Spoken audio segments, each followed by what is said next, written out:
Unknown creatures seem to run amok in our neighborhoods. It seems not even if you live in the city that you are safe from these monsters that lurk in the night. These subscribers share their creepiest experiences with unknown cryptids all around the world. If you have a story that you'd like to share and hear in a future video, send it in to the website or the email that you can find in the description down below. Let's get into these creepy tales of terror.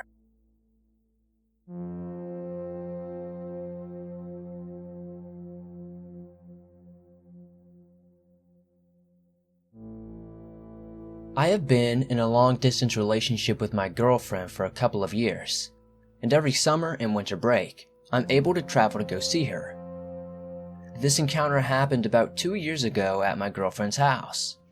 I should mention that my girlfriend lives on the outskirts of her city in Mexico, where houses are around 200 to 300 yards apart and surrounded by dense woods.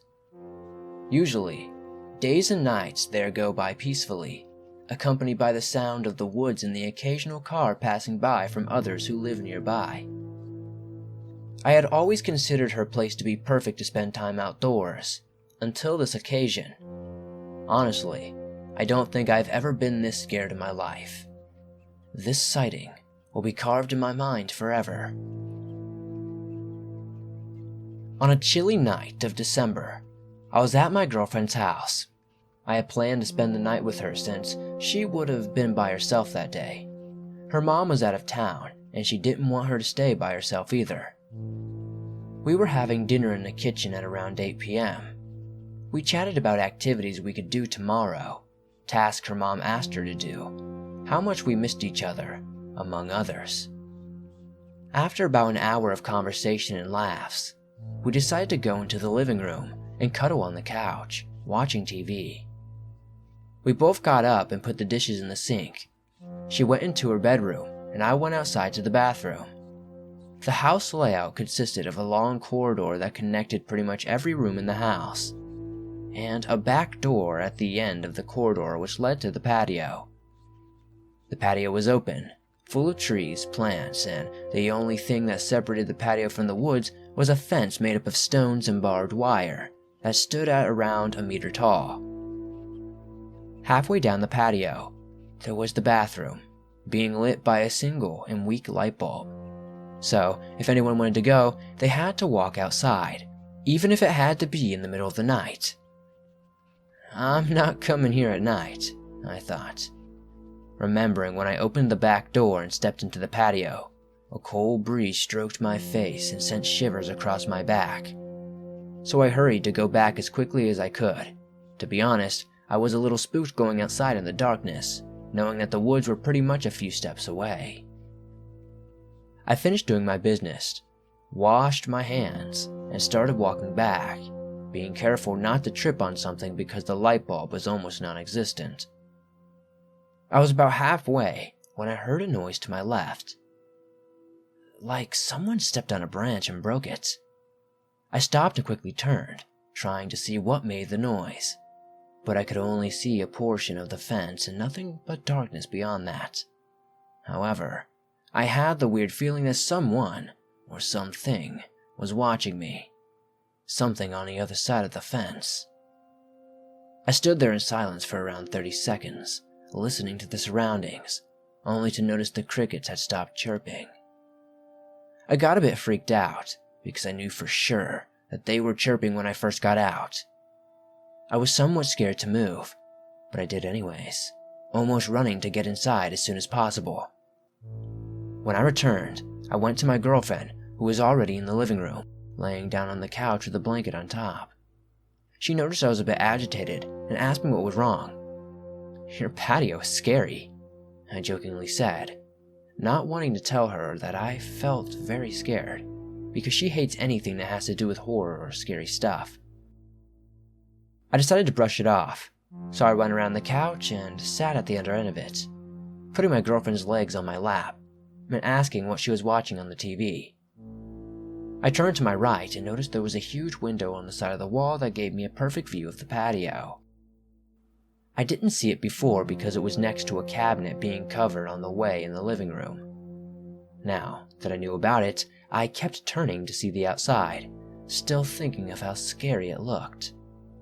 As we were watching a boring documentary, I took off my girlfriend's socks and started to rub her feet below the blanket. After all, it was a chilly night and her feet were cold. We didn't have much conversation.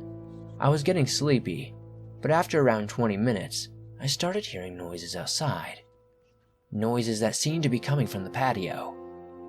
I grabbed the controller and muted the TV to make sure I was hearing right. And I was. It sounded like tiny twigs breaking and grass being brushed. I quickly turned to my right to see outside the window, but I could only see the plants and part of the trunk from a big tree. The noise, although faint, stopped for a few seconds and resumed a few moments later and stopped again. I stood frozen watching outside the window, almost as if waiting for something to appear. "What is this noise?" I whispered to my girlfriend. But after I didn't get a reply, I turned around and stood up a little to see that she had her eyes closed and had fallen asleep. I was a bit freaked out, but I chose to believe it was probably a coyote or some other animal that lurks around the woods at night. I kept watching the TV muted, waiting for the noise to start again, but after a while, I realized it had stopped. I turned around one more time to see outside the window, and I felt my heart sink to my stomach. The first thing I noticed when I looked outside that time was a faint image of a gray, pale, and tall humanoid figure peeking from the side of the big tree, staring right back at me. I suddenly froze in fear, not wanting to even slightly move or breathe. I watched this thing as it watched me, even though I couldn't see its eyes because of the poor lighting, but I just knew it was watching me. I knew it was aware of me. I somehow felt it. The creature was, like I said, pale, really pale. I could see the contrast between its skin and the bark on the tree. The creature was very thin and really skinny, with shoulders and torsos that was not so broad, as well as an elongated neck. It looked like it was around 6 or 7 feet tall. Unfortunately, or should I say fortunately, I could not distinguish in detail any facial features because of how dark it was, but I could perfectly picture it in my head, the shadowy areas around where eyes should have been, and the huge other one where the mouth would be. It was sort of grinning. At this point, I was trembling a little, and I wanted to let my girlfriend know that what I was witnessing, but I didn't want to move a muscle or break eye contact with that thing. I felt like I needed to remain still or play dead to lose its attention. But no, the creature kept staring at me, not moving an inch, like it was trying to do the same. Then, to turn things worse, the creature started to make this echoey clicking sound, kind of like a frog, but slower. I noticed it began to turn its head to the left and then turn it back to look at me really fast. I didn't know what to think anymore. All I wanted was my girlfriend to wake up and prove to me that this thing was real. I began whispering her name, and not even wanting to move my jaw, but she wouldn't wake up. And the thing kept doing the same, turning its head to the left and back to me really fast. The creature kind of crouched, like when a big predator cat is hunting its prey. It looked like it was preparing to attack. "What the fuck?" I whispered. I know, stupid. I didn't even think of it. But the fact that my girlfriend started moving, and that thing noticed both of us, but I was so scared that I kept trying. This went around for maybe less than 15 minutes before I realized I still had my girlfriend's foot in my hand below the blanket, so the thing would not be able to see me moving. Only using my wrist, I slightly pulled her foot back and forth, whispering her name again and again, but no response. Then I stood in shock when I saw the creature stand up again and started walking backwards, still looking at me, and disappearing into the darkness of the patio, doing the clicking sounds again.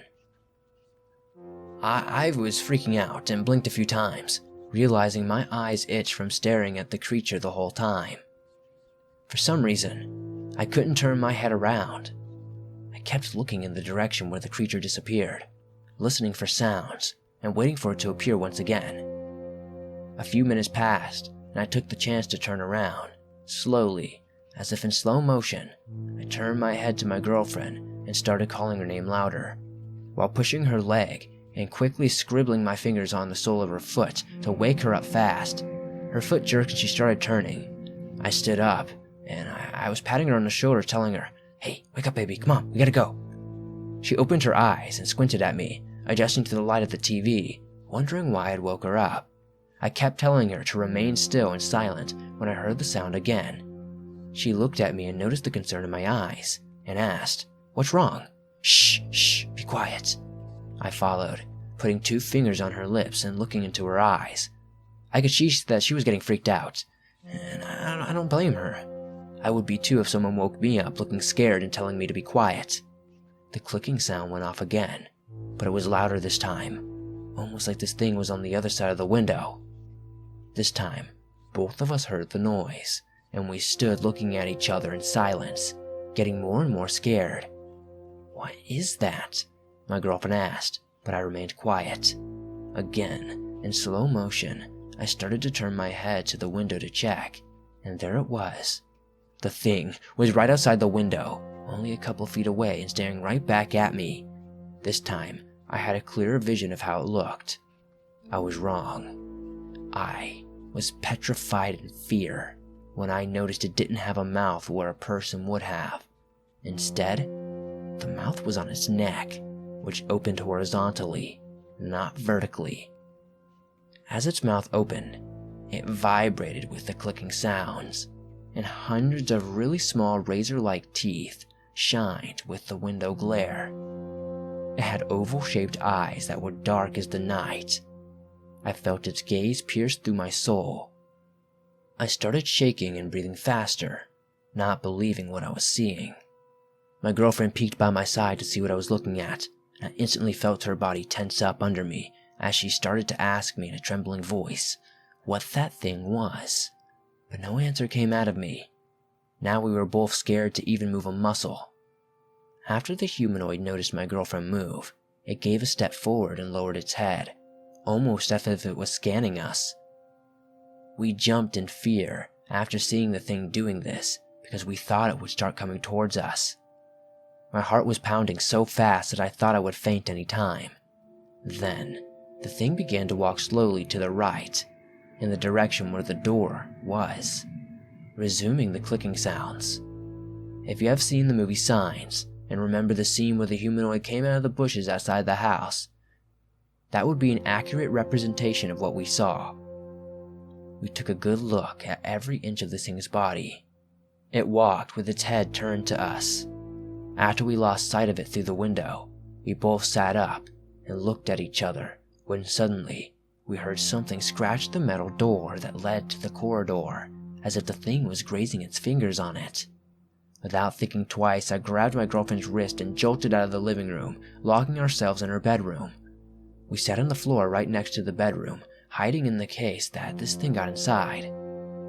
The scratching sounds continued, and my girlfriend started to sob, still asking about what we saw. I felt powerless, knowing I couldn't do much to reassure her. I could only hold her and hope that this thing would give up and leave. The noise continued for a bit, maybe about 3 more minutes, when it suddenly stopped. Then, we began hearing footstep noises all around the house. So, we kept turning to whatever direction we heard the noise come from. Eventually, the noises ceased, and after an hour or so, we figured the creature had left. My girlfriend, still in tears in her eyes, told me if we could lay in bed. I agreed because my back was hurting from being in the crouch position for over an hour. We slowly crawled into the bed, making the least noise possible and covering ourselves with another blanket. "Don't worry, baby. Everything is going to be okay tomorrow. Try to get some sleep," I told her as I tightened her in my grip. She didn't reply, but after a while, she fell asleep again. I didn't get a minute of sleep that night. I kept my eyes open, listening to every sound around us. The next day, we didn't even want to touch the subject. All we said was that the creature was not from this world. My girlfriend said she felt the creature's gaze pierce into her, almost as if the thing was just something with a pure sight that could just see straight through you. Nothing else was said, and we left sort of traumatized from that. Days after the encounter, we both suffered from nightmares. She mentioned that she sometimes woke up in the middle of the night, screaming and trembling, and wouldn't be able to stop until her mom would check on her. The fences that separated the patio and the woods had been redone since. They now stand at 2 meters tall, blocking any easy access from the woods. Before this, they had to make sure they didn't have to go outside at night. They haven't had any other encounters again, but my girlfriend insists that the patio gives her chills at night. I keep wondering what that thing was. That humanoid creature. Maybe it was an alien. What do you guys think?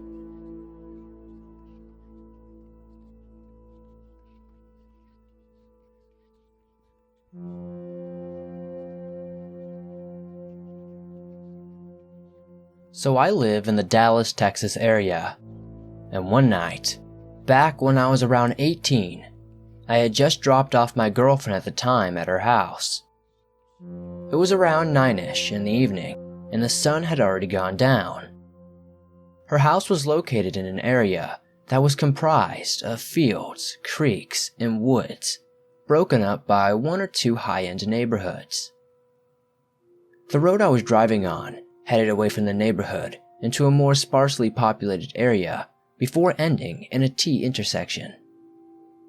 To the left of me was a small abandoned church, and to the right sat a field that was surrounded in barbed wire fence. Taking a minute to rest and think about my day, I spent more time than was needed at the stop. Getting ready to pull out, I looked off to my left.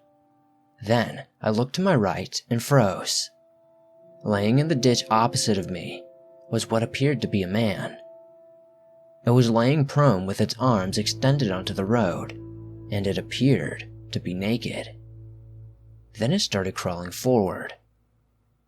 Its legs were bent at an unnatural angle. Imagine, or take the time to try this, laying on your stomach. Put your knees up under your armpits. Then, moving forward, extend your hand out with the pad resting on the ground and extend out the opposite leg. Needless to say, it was fast. The last thing I noticed as it passed through my headlights was its skin. It was cracked and horrifically off color, as if someone had doused it in gasoline and set it on fire. Within seconds, this burnt monstrosity had cleared the road and vanished into the field on my right. Needless to say, I headed home at a much faster pace than I normally would have. I do not know what this burn creature was, but I'm hoping I never see it ever again.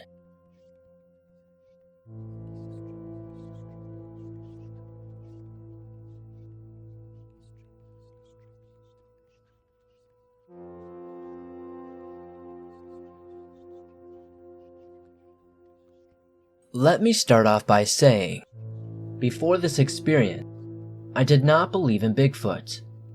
I always assumed that if it was real, some hunter would have killed one by now. I live in deep East Texas. My 2 friends and I'll call them John and Josie, were heading to what Josie had referred to as the spot. It was only about a 45-minute drive, and the sun had just set as we pulled into a parking lot in the middle of the woods. John and I had never been here before, nor did we realize the reason why Josie had taken us here. As we get out, we notice an expensive-looking SUV that had all the gear on it that you see on those phony TV shows Bigfoot hunters use. As we pass them by, Josie decides to ask the 2 middle-aged men who were now standing beside the vehicle what they were doing. They replied in the most blunt of matter-of-fact way that you could say, looking for Bigfoot. John and I nearly couldn't control our laughter when the man said this. We are East Texas natives, yet had never seen or heard anything of that couldn't be explained by the many animals Texas has to offer. After a short, unconvincing conversation about Bigfoot being real, the two men decided to join us on the trails.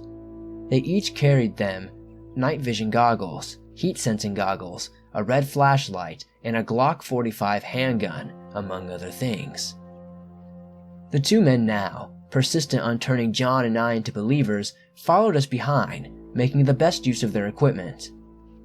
After about a mile, the wooden stairs and man-made posts disappear as the trail descends gradually around 30 feet below the normal height of the trail, forming a valley of sorts.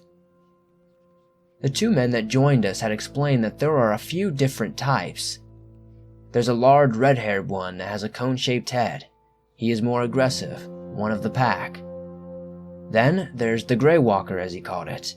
He is the largest and the one that is most frequently seen and heard from. They know what guns are, the men explained.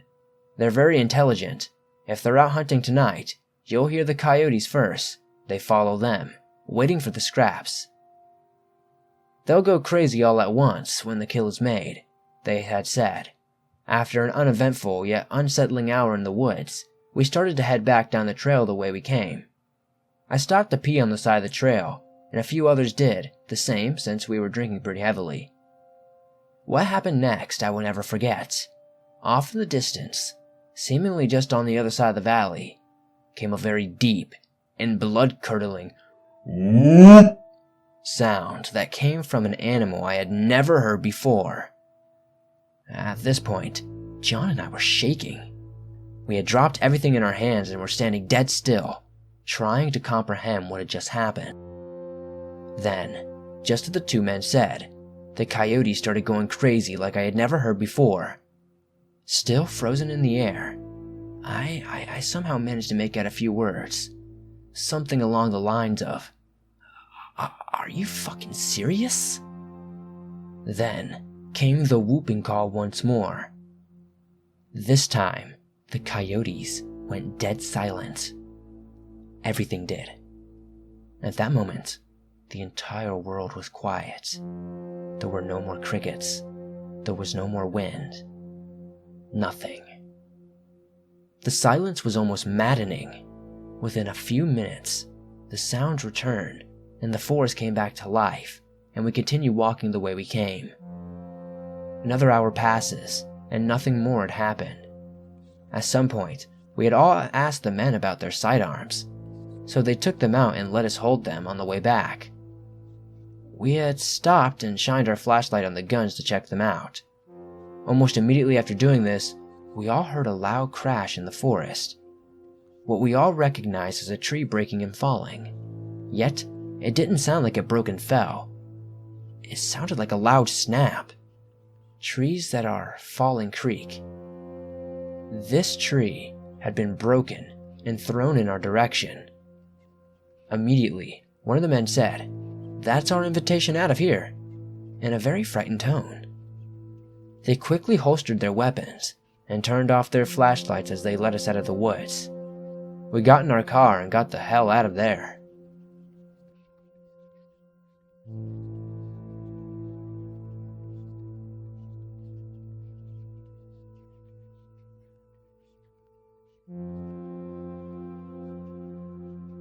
This happened directly to me. At the time of this story, I was a 12-year-old male who lived in California. For a summer trip, me and my family flew to Boise, Idaho for a week to stay with cousins.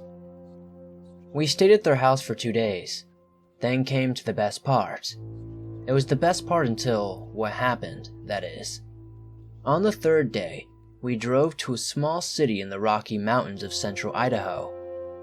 They owned a cabin in Ketchum. The first day was fishing at nearby lakes, playing games, and meeting a few of the neighbors on the small street. Everyone we met was nice. It was amazing. I thought nothing could go wrong. Before I say more, here's a layout of the area. The room where I slept was at the back of the house. There was no fence at the back of the backyard because it was on the bank of a freezing cold river. Directly on the other side of the river was a huge mountain covered by thick forest of pine trees. A small path starts on the other side of the river, but there's no bridge. There's not a way that you could get across, really. I went to bed that night. I woke up at 2 a.m. needing to use the bathroom. I got up and did my thing and then headed back to my room. As I got to my bed, I felt hot, so I opened my window. Not 15 minutes after I opened my window, I heard the most terrifying screech come from the forest. It was raspy, but high-pitched. I know for a fact it wasn't human.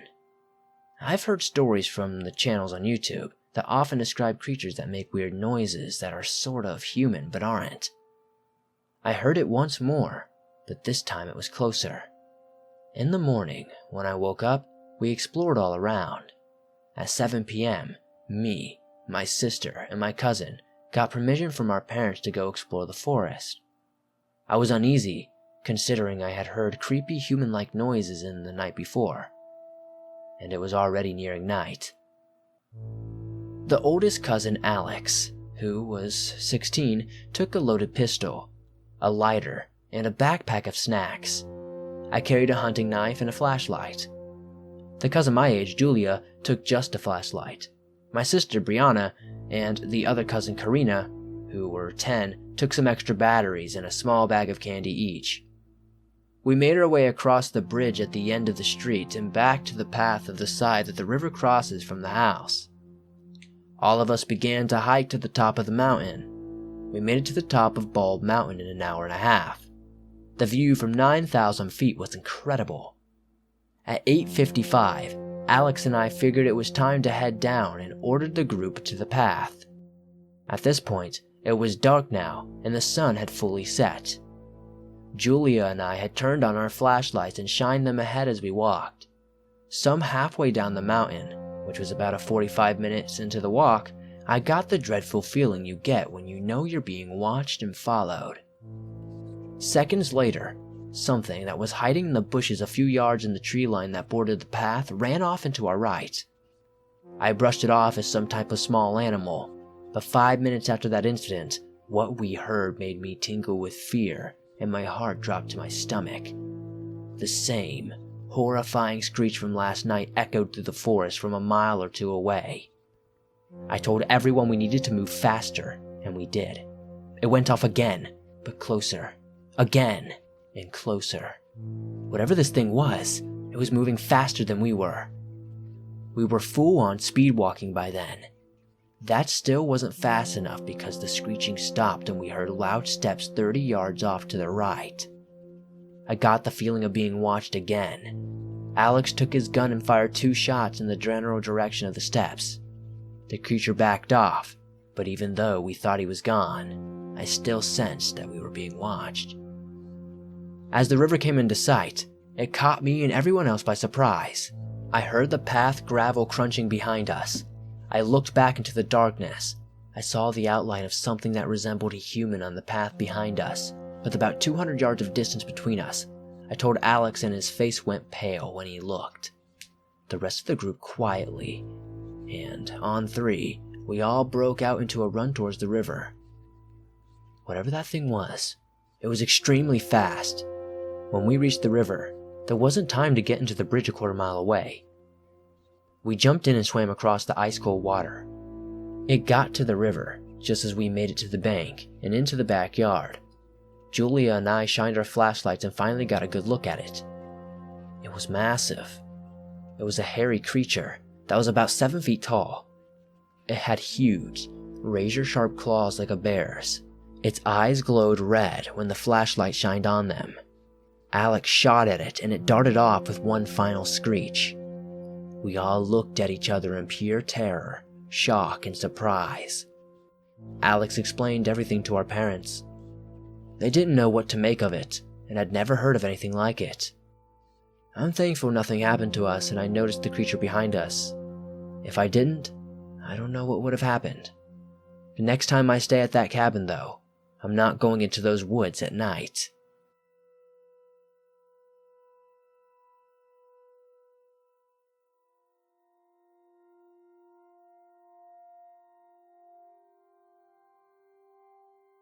This happened during the summer when I was in middle school. I lived out in the country at the time and was surrounded by cornfields. I was having a slumber and early birthday party since my birthday is in December. So, I had a bunch of my best friends over. As a little girl, you get really excited about slumber parties and all of that. I believe this was on a Saturday, if my memory serves me right. We spent the day going down the water slide my parents had set up for me and my friends. We were having a really good time, running in and out of the sprinkler and taking turns down the slide. It was getting close to the evening and getting a little closer, so we packed up the stuff and went inside to get dried and into some nice dry clothes. After we had dinner, me and my friends went back out to play outside for a little longer before we went to bed. I don't exactly remember what we were doing, but it's a pretty good guess that we were doing cartwheels and flips on the side of the driveway in the grass next to the cornfield. I can't remember if it was me or my friends that saw it first. Out in the middle of the field was this white thing. We just kind of stared at it for a bit, and they asked me what it was. I told them it was probably a white tube that sticks out of the ground for irrigation. Then, we noticed that it was starting to move. This thing was probably a mile away from us. It didn't look like a human or an animal. It was just like this white thing, kind of milky in color. Whenever we would move, this thing would just take a step toward us, and when we would move toward it, it would take a step back. This thing went on for a minute or so. Me and my friends just stood there, and this thing started getting closer and closer. We ran for the house and was trying to all fit through the doorway at the same time. We were all screaming and freaking out and told my parents what was happening. They just laughed at it and said it was probably just our imagination. So we stayed in for the rest of the night. The next day it was gone, and I've never seen it since, and that was 15 years ago.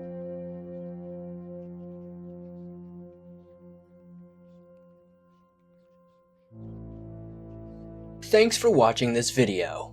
If you enjoyed it, be sure to hit that like button as it helps me out a lot. If you're new to the swamp, hit the subscribe button and turn on notifications as I upload videos almost every single day on things creepy and anomalous.